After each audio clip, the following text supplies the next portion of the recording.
Hello good morning everyone. I am Vinod Singh and welcome to the current exam. आज की class में हम 16 जून का करंट अफेयर्स कवर करेंगे, ठीक है।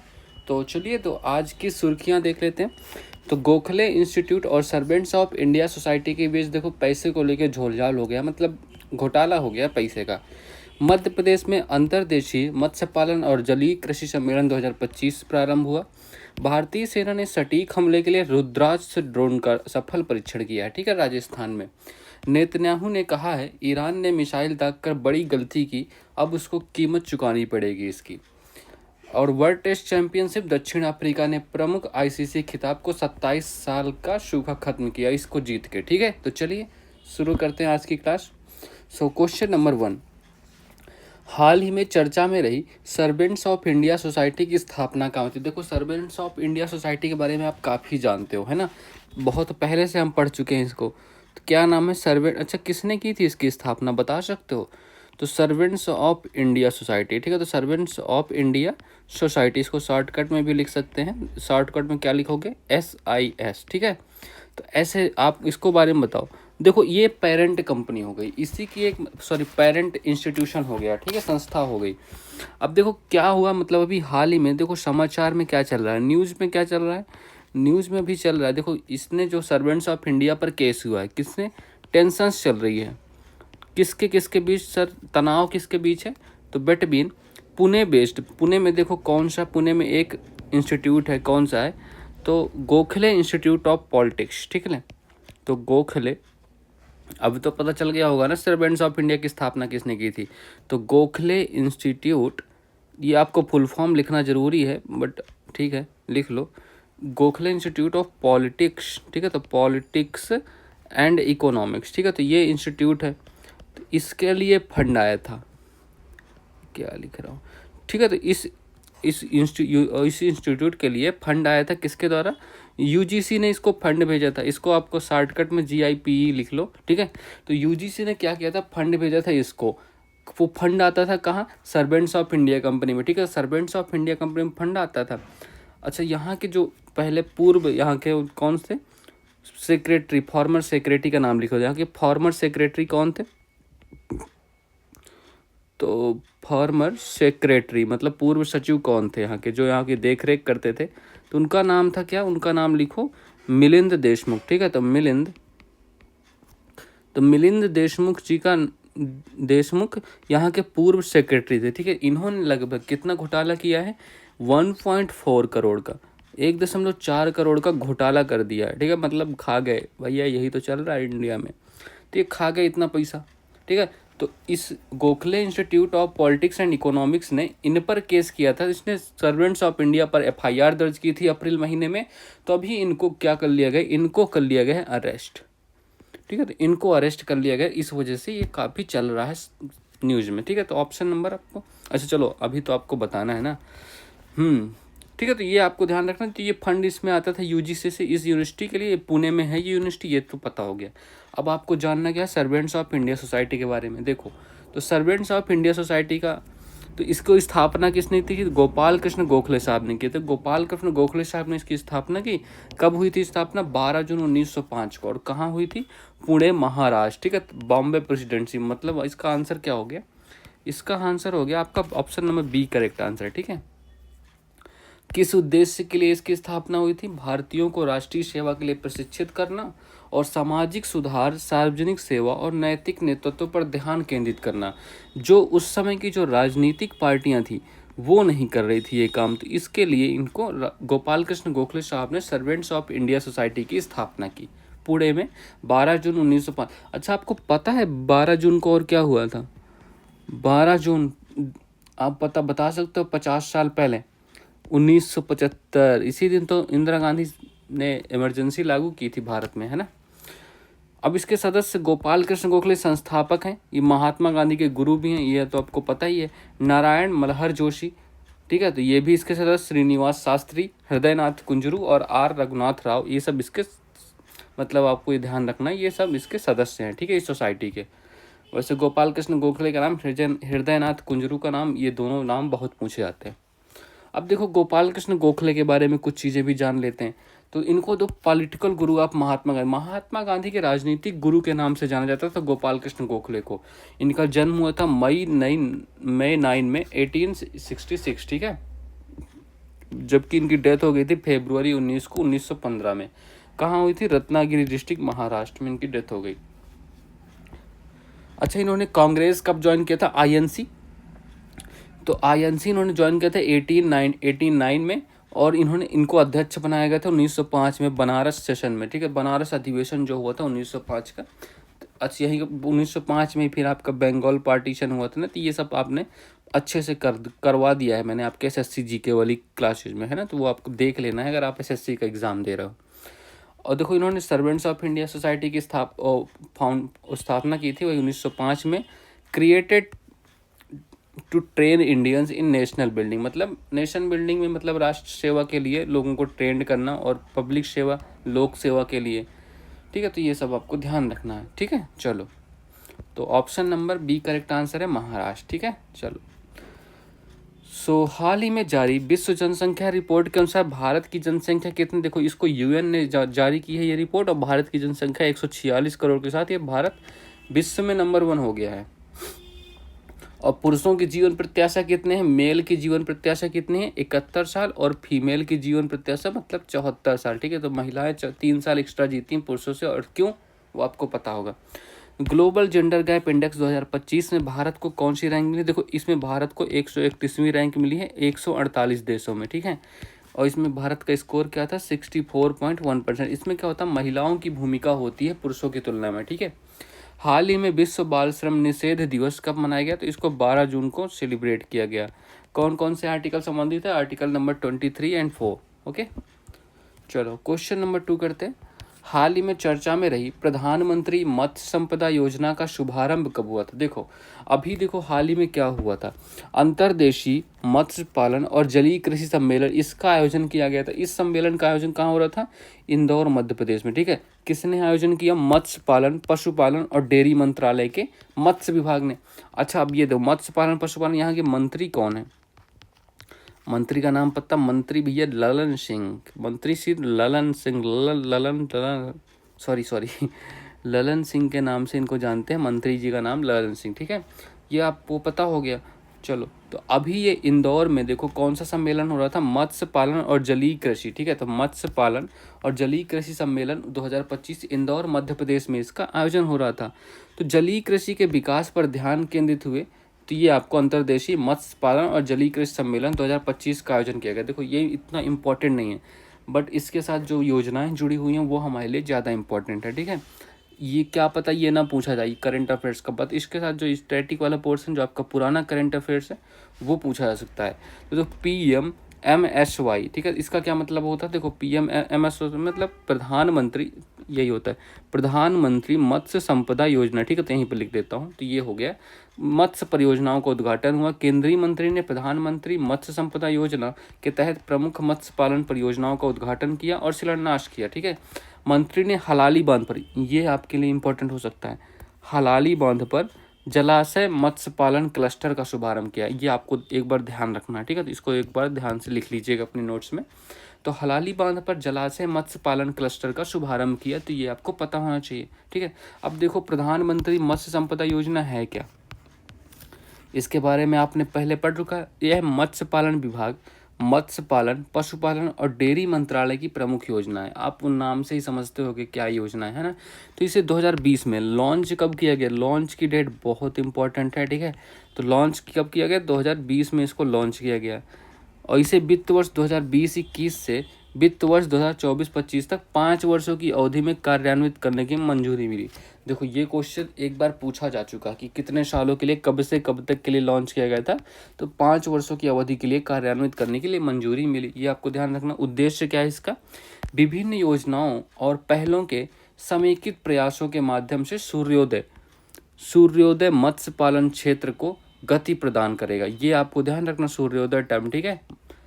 और महत्व क्या है? यह योजना मछली उत्पादन, एक तो मछली उत्पादन के लिए जरूरी है, उत्पादकता के लिए जरूर, गुणवत्ता, प्रौद्योगिकी, फसलोपरांत बुनियादी ढांचे और प्रबंधन, मूल श्रृंखला के आधुनिकीकरण और सुदृढ़ीकरण का पता लगाने क्षमता, एक मतलब मत्स्य प्रबंधन ढांचे को मजबूत करना और उनके जो मछुआरे हैं उनके कल्याण के लिए ये योजना काफ़ी अहम होने वाली है। ठीक है, तो आपको पता चल गया प्रधानमंत्री मत्स्य संपदा योजना। अभी कहाँ बात हुई थी इसके बारे में, मत्स्य पालन और जलीय कृषि सम्मेलन 2025 जो कि इंदौर में हुआ है। ठीक है, इंदौर मध्य प्रदेश में इसका आयोजन किया गया है। ठीक है, तो अब देखो ये टारगेट्स ऑफ PMMSY मतलब मत्स्य पालन प्रधानमंत्री जो मत्स्य संपदा योजना है उसके टारगेट, एक तो फिश प्रोडक्शन, तो increasing fish production 13.75 million metric tons to 22 million metric, मतलब देखो 2018-19 से 13.75 मिलियन मीट्रिक टन से उत्पादन होता था, अब 22 मिलियन मीट्रिक टन 2024-25 में उत्पादन हो रहा है। एक तो ये की अचीवमेंट है इसके लिए। Enhancing aquaculture productivity 5 ton per hectare from कर, ठीक है, तो ये आपको ध्यान इन एक्वाकल्चर को बढ़ावा देने के लिए। और ठीक है, चलो और देखो इनहेंसिंग इनकम, इससे जो इनकम जनरेट होती है ना मछुआरों की या जो भी ये व्यवसाय करते हैं तो उसको बढ़ाना है। Generating 55 lakh direct and indirect employment opportunity, मतलब देखो कितना 55 लाख लोगों को एम्प्लॉयमेंट दे रहा है ये मत्स्य पालन PMMSY। Doubling the income of fisheries and fish farmers, ठीक है, तो इन सभी की इनकम जो होगी उसको डबल करना इसका एक उद्देश्य है। और तीसरा economic contribution, increasing contribution of fisheries sector to the agriculture GBA to about 9% by 24/5 from से, देखो अभी कितना इसका शेयर है 7.8%, 7.28% अभी पार्टिसिपेशन है एग्रीकल्चर में इसका। ठीक है, तो इसको बढ़ा के हम कितना करना चाहते हैं 9%। ठीक है, किस लिए GVA, तो ग्रॉस वैल्यू एडेड। ठीक है, तो ये आपको ध्यान रखना, इसको हम बढ़ाना चाहते हैं, तो इकोनॉमिक कंट्रीब्यूशन भी हम इसका बढ़ाना चाहते हैं मत्स्य पालन में, तो ध्यान रखिएगा। तो इसको कब लॉन्च की गई थी, 2020 में इसको लॉन्च किया, ये आपका करेक्ट आंसर हो गया। ठीक है, चलिए ध्यान रखिएगा।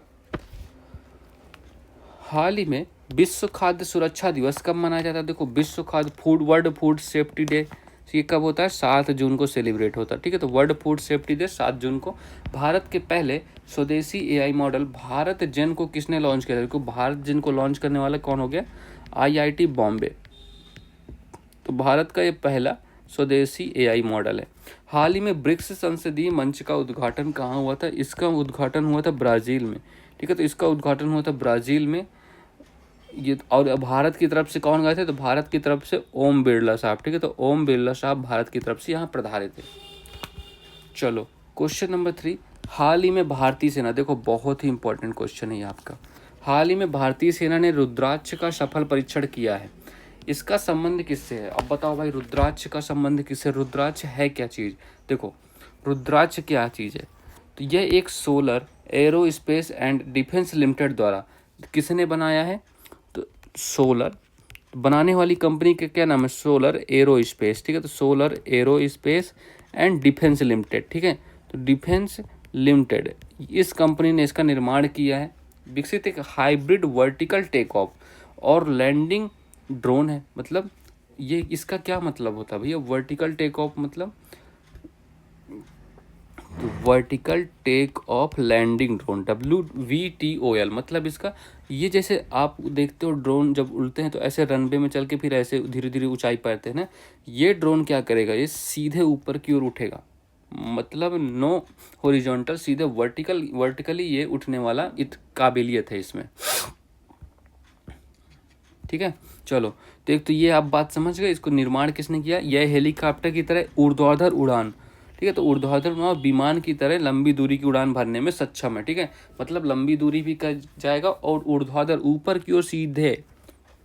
इसे सटीक एंटी कार्मिक हमलों के लिए डिजाइन किया गया है। यह 50 किलोमीटर से अधिक दूरी तक के लक्ष्यों को भेज सकता है और इसकी पूरी रेंज कितनी है, रेंज आपकी 170 किलोमीटर है। ठीक है, तो रेंज आपको ध्यान रखना कितनी है, 170 किलोमीटर इसकी रेंज हो गई। ये आपको यह दुश्मन के शिविरों या तोप खाने पर गहरे हमले के लिए आदर्श है और सेना को बिना किसी जोखिम के एक शक्तिशाली हथियार प्रदान करता है। ठीक है, तो इतनी बातें आपको ध्यान रखना है। अच्छा, इसकी टेस्टिंग अभी कहाँ हुई, इसकी टेस्टिंग हमने की है अभी, इसकी टेस्टिंग कहाँ हुई है, तो टेस्टिंग हुई है, एक प्रकार का ड्रोन है। ठीक है, ड्रोन है, टेस्टिंग हुई है पोखरण में।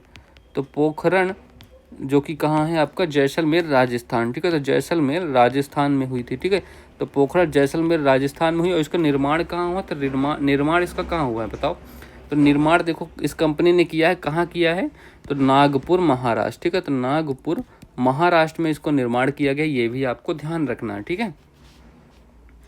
चलो अच्छा, और एक बात, एक विशेषता और इसकी, तो 1.5 घंटे लगातार बिना किसी बाधा के ये इसका फ्लाइट टाइम है, मतलब हवा में रह सकता है, उड़ने का टाइम है ये इतना, बिना किसी बाधा की लगातार 1.5 घंटे तक ये उड़ सकता है, ठीक है। तो ये आपको ध्यान रखना है।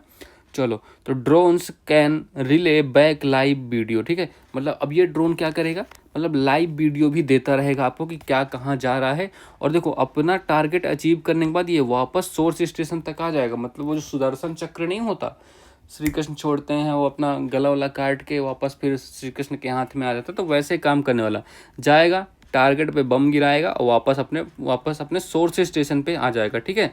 देखो the end return to the launch position in automatic mode, मतलब अपने आप ये लॉन्च पोजीशन पे वापस आने की क्षमता है। Army looking to acquire drones in significant number, ठीक है। मतलब ये आर्मी के लिए काफ़ी यूज में आने वाला है, ठीक है। ट्रायल्स कंडक्टेड हुए हैं पोखरण फायरिंग रेंज में, ठीक है। तो ये आपको डेवलप किसने किया है, cross border strike to take down in, ठीक है। तो ये आप छोड़ दीजिएगा, ठीक है। तो अब इतनी बातें आपको ध्यान रखना है, 170 किलोमीटर इसकी रेंज होने वाली, तो ये सब कुछ बातें आपको याद रखनी है, ठीक है। तो option number B correct answer है। देखो यह ऊर्ध्वाधर उड़ान भर सकता है, लंबी दूरी तक उड़ान भर सकता है, सीमाओं के पार सटीक हमले कर सकता है, स्वायत्त रूप से वापस लौट सकता है, जिससे जमीन पर सैनिकों को तैनात किए बिना दुश्मन, मतलब बिना सैनिकों के आप दुश्मन का खात्मा कर सकते हो इसकी मदद से। चलो, हाल ही में सिंदूर स्मारक पार्क का उद्घाटन कहाँ किया गया, तो इसका उद्घाटन हमने कहाँ किया है, ऑपरेशन सिंदूर की याद में कच्छ गुजरात में, ठीक है। तो कच्छ गुजरात में इसका उद्घाटन किया है। फाइनेंशियल ईयर 2024-25 में सबसे अधिक प्रत्यक्ष विदेशी निवेश कहाँ से प्राप्त हुआ है, देखो सबसे अधिक तो हमें प्राप्त हुआ सिंगापुर से, ठीक है। तो सिंगापुर से सबसे अधिक प्राप्त हुआ है। दूसरे नंबर पे कौन है, सिंगापुर के बाद दूसरे नंबर पे मॉरिशस, ठीक है। तो मॉरिशस है, फिर उसके बाद यूएसए है आपका। लेकिन ये सबसे ज़्यादा गया कहाँ है, पहले नंबर महाराष्ट्र में गया है और दूसरे नंबर पर कर्नाटक में, ये भी आपको ध्यान रखना है, ठीक है। चलो, हाल ही में भारत का पहला एआई केंद्रित स्पेशल इकोनॉमिक जोन कहाँ बनने वाला है, तो ये नवा रायपुर छत्तीसगढ़, ठीक है। तो नवा रायपुर छत्तीसगढ़ में ये बनने वाला है, ओके। चलिए क्वेश्चन नंबर 4 देखते हैं। हाल ही में भारत की पहली एजेंटिक एआई कृति किसके द्वारा लॉन्च की गई थी, ठीक है। तो कृति देखो ये क्या है, एजेंटिक एआई का मतलब क्या होता है सब, एजेंटिक एआई, पहले जनरेटिव एआई का नाम आप सुनते थे है ना, तो generative AI and agentic AI Kriti, ठीक है। तो ये इसका नाम है एजेंटिक एआई कृति, ये आपको ध्यान रखना है। ये पहली बात तो भारत का पहला है ऐसा जो है ये एआई, तो भारत का पहला है। किसने बनाया है, तो कृत्रिम, तो कृत्रिम स्टार्टअप है, इसने इसका निर्माण किया, ठीक है। तो कृत्रिम स्टार्टअप ने इसका निर्माण किया है, ठीक है। ये आपको ध्यान रखना है। ये क्या है, एक उन्नत है, मतलब उन्नत किस्म का जन एआई है। जन एआई का मतलब जनरेटिव एआई होता है, बट ये उन्नत है, तो आप किसको एजेंटिक एआई के नाम से जानते हो, ठीक है। अच्छा देखो मैं और एक मैं आपको बता देता हूँ, एक जनरेटिव एआई होता है और एक एजेंटिक एआई होता है, इन दोनों में फ़र्क क्या है। देखो जनरेटिव एआई क्या होता है, ये सिर्फ निर्माण करता है, चीज़ें बताता है आपको, निर्माण करता है, बट काम करने में सक्षम नहीं है। एजेंटिक एआई क्या है, ये कार्य करके देगा, आपको कार्य करके देगा, जी हाँ बिल्कुल, आप खाना वाना सब बना के देगा। तो अब ये कृति क्या काम करने वाला है, ये कृति जो है आपका ना क्या काम करने वाला है, ये आपका कैब बुक कर देगा। आप कहोगे इसको कैब बुक करने के, कैब बुक कर देगा, लोकेशन सब, ठीक है। आपका बिल पेमेंट करेगा, ये बिल पेमेंट भी करेगा, मतलब आपके घर के छोटे बेटे के रूप में रहेगा। पेंटिंग बना सकता है, आप कहोगे पेंटिंग बना दो हमारी, तो बना देगा पेंटिंग तुम्हारी, ठीक है। और ये कितनी भाषाओं में उपलब्ध है, तो 13 भारतीय भाषा में, ठीक है। 13 भारतीय भाषाओं में उपलब्ध है। और हाँ देखो इसमें एक और बात है, ये आपकी पुरानी बातें याद रखेगा, मतलब आपने जो पुरानी बातें शेयर की है तो पुरानी बातें याद रखेगा, इसको भी प्रॉब्लम है भूलने वाली, मतलब ये भी ओवर थिंकिंग करेगा, तो याद रखेगा। और जैसे ही आप बात करोगे इससे नेक्स्ट टाइम, तो आप वो पुरानी बातों को ध्यान में रखते हुए आपसे इमोशनली अटैच होने का प्रयास करेगा, ठीक है। तो ये आपको ध्यान रखना है, ठीक है। तो मतलब वही है, आप एक्स के बारे में बता दोगे तो हमेशा ये आपको याद रखेगा फिर। चलो, तो ऑप्शन नंबर बी कृत्रिम इसका करेक्ट आंसर हो गया, ठीक है। देखो Krutrim launches India's first agentic AI assistant Kriti, ठीक है। चलो, हाल ही में यूएन सासाकावा पुरस्कार 2025 से किसे सम्मानित किया गया, तो 2025 से मृत्युंजय महापात्र, ये कौन है भैया? मृत्युंजय जी। तो मृत्युंजय महापात्र ये आपके IMD के निदेशक हैं, मतलब इंडियन मेट्रोलॉजिकल, ठीक है। तो ये आपको किसके निदेशक हैं? IMD, ठीक है। तो ये इसके IMD के निदेशक हैं, ये आपको ध्यान रखना है। इन्हीं को अभी यूएन का सासाकावा पुरस्कार मिला। हाल ही में ICC हॉल ऑफ फेम में किस भारतीय को जोड़ा गया था? देखो, ICC हॉल ऑफ फेम में ऐड होने वाले 11th इंडियन कौन है?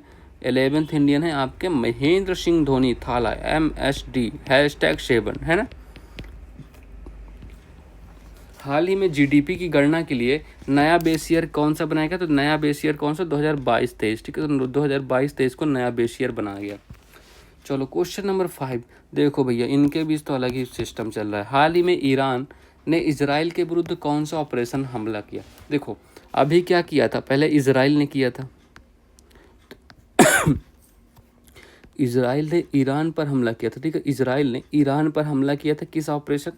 अटैक किया था किस ऑपरेशन के तहत? ऑपरेशन था इसका ऑपरेशन राइजिंग लायन, तो ठीक है। तो ऑपरेशन राइजिंग लायन के तहत इजराइल ने ईरान पर अटैक किया। और ये किस पर अटैक किया था? परमाणु ठिकाने पर। तो ईरान के सारे परमाणु या बैलिस्टिक मिसाइल जहाँ पर बनती हैं, बैलिस्टिक मिसाइल के ठिकानों पर इजराइल ने ईरान के इन ठिकानों पर हमला कर दिया और इजराइल में काफ़ी अफरा तफरी मच गई। अब इजराइल तो है इसके कांटे का टक्कर, तो ईरान, तो ईरान ने भी इजराइल पर एक ऑपरेशन चलाया। कौन सा ऑपरेशन चलाया? ऑपरेशन ट्रू प्रॉमिस, मतलब कोई वादा कर रखा होगा इसने। तो ऑपरेशन ट्रू प्रॉमिस चलाया गया। ये ऑपरेशन ट्रू प्रॉमिस 3rd, ठीक है। तो ऑपरेशन ट्रू प्रॉमिस 3rd चलाया गया। और इसने कहाँ, देखो इजराइल की वैसे राजधानी तो जेरूसलेम है, ठीक है। तो जेरूसलेम है, बट अब लोग क्या मानते हैं? जो लोग इसकी राजधानी को मानते हैं तेल अवीव। तो इसने तेल अवीव, जेरूसलेम, इन सब इलाकों को लेके काफ़ी अटैक किया है। और देखो इजराइल का जो आपका डिफेंस सिस्टम है ना, इसका क्या डिफेंस? आयरन डोम। तो आयरन डोम जो इसका डिफेंस सिस्टम है ये फेल हो गया इस बार। ईरान ने इसको फेल कर दिया। इससे पता चलता है कि ईरान भी कांटे की टक्कर देगा। बट इजराइल ने उसको वापस से धमकी दी कि भैया ये करके तुमने ठीक नहीं किया, अब इसका इंतकाम होगा, ठीक है। अच्छा, इजराइल के बारे में, यहाँ की कैपिटल क्या है? कैपिटल तो आपको जेरूसलेम पता चल गई। यहाँ की संसद का क्या नाम है? तो यहाँ के संसद का नाम नीसेट है। और यहाँ की करेंसी का नाम है आपका न्यू शेकल, ठीक है। तो न्यू शेकल यहाँ की करेंसी है, ठीक है। तो न्यू शेकल करेंसी है। ईरान की करेंसी क्या है? रियाल। और कैपिटल आपकी तेहरान है, ठीक है। तो ये आपको पता ही है। तो ऑपरेशन कौन सा? ऑपरेशन ट्रू प्रॉमिस, ठीक है। तो ये करेक्ट आंसर है, ऑपरेशन ट्रू प्रॉमिस 3rd। अच्छा, ऑपरेशन सिक्योर के बारे में कुछ पता है आपको? ऑपरेशन सिक्योर इसको लॉन्च करने वाला कौन हो गया? तो इसको लॉन्च किया है इंटरपोल ने, ठीक है। तो इंटरपोल ने लॉन्च किया सर किस लिए? साइबर सिक्योरिटी के लिए, ठीक है। तो बस इतना आपको ध्यान रखना इसी ऑपरेशन के बारे में बस हो गया। तो साइबर सिक्योरिटी के लिए इसको लॉन्च किया गया इंटरपोल द्वारा, ठीक है। तो ये ध्यान रखिएगा, इतना आपको बस इतना याद रखना।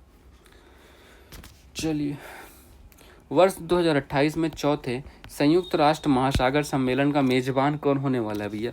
देखो अभी मैंने तुम्हें पढ़ाया था तीसरा वाला, कुछ दिन ही हुए हैं। 3rd वाला हमने करा था। 3rd वाला कब हुआ था? 2025 में। तो 2025 में कहाँ हुआ था? कौन कौन अध्यक्ष थे इसके? तो फ्रांस प्लस कोस्टा रिका, ठीक है। तो फ्रांस प्लस कोस्टा रिका इसके अध्यक्ष थे, ठीक है। ये इसका होस्ट कहाँ था? होस्ट था इसका आपको फ्रांस में, ठीक है। तो नीस नामक स्थान से कहाँ? आपका फ्रांस में। तो फ्रांस के नीस नामक स्थान में इसका होस्ट था, ये भी आपको पता है। ये तो पता था। अभी चौथे की भी घोषणा हो चुकी है। चौथा कब होगा? 2028 में होने वाला है। इसका होस्ट कौन होने वाला है? चिली प्लस दक्षिण कोरिया, ठीक है। चिली प्लस दक्षिण कोरिया इसके मेजबान होने वाले हैं, ये ध्यान रखिएगा।